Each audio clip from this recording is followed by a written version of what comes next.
Mabes Polri akan melakukan penyelidikan terkait adanya dugaan penyelundupan warga negara Indonesia (WNI) secara ilegal ke Malaysia usai peristiwa kapal bot pancung yang membawa 50 WNI ilegal tenggelam di perairan Tanjung Balau, Kota Tinggi, Johor Bahru, Malaysia, Rabu 15 Desember 2021 lalu.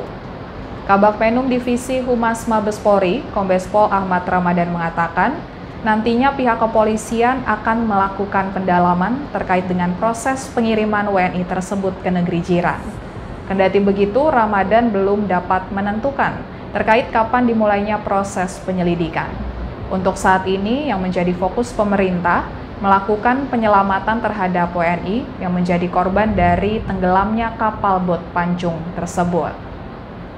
Kemudian update terbaru, Kepolisian Republik Indonesia menyampaikan dari 50 WNI yang berada di kapal bot pancung yang tenggelam, sebanyak 21 orang dinyatakan meninggal dunia, terdiri dari 15 laki-laki dan 6 perempuan.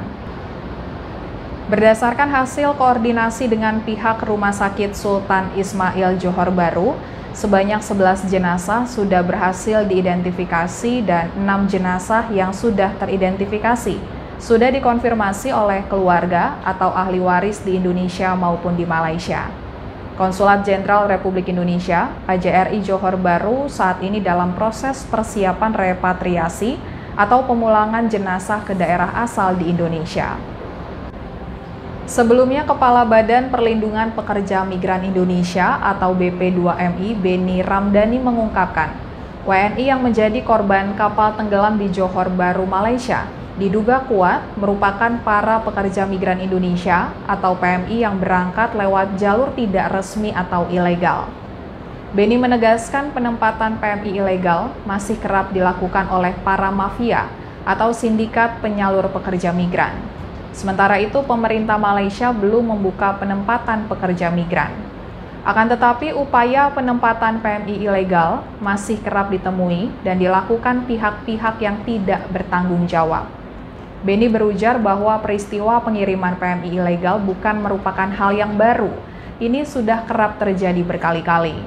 Kepala BP2MI berharap kejadian ini menjadi pintu masuk untuk membongkar siapapun di balik penempatan PMI secara ilegal ke Malaysia di Kepulauan Riau, dimulai dari bandar hingga para pemodalnya. Tapi bagaimana kita lebih melihat kepada menolong korban ya. Kita belum melihat statusnya, tentu itu nanti ke arah sana.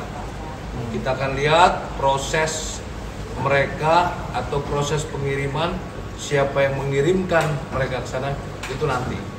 Tapi sekarang kita lebih konsentrasi bagaimana menyelamatkan mereka sebagai korban kecelakaan laut. Ya, itu dulu mungkin yang kita lakukan, kita menyelamatkan. Tentu korban-korban yang meninggal, kita akan lakukan identifikasi.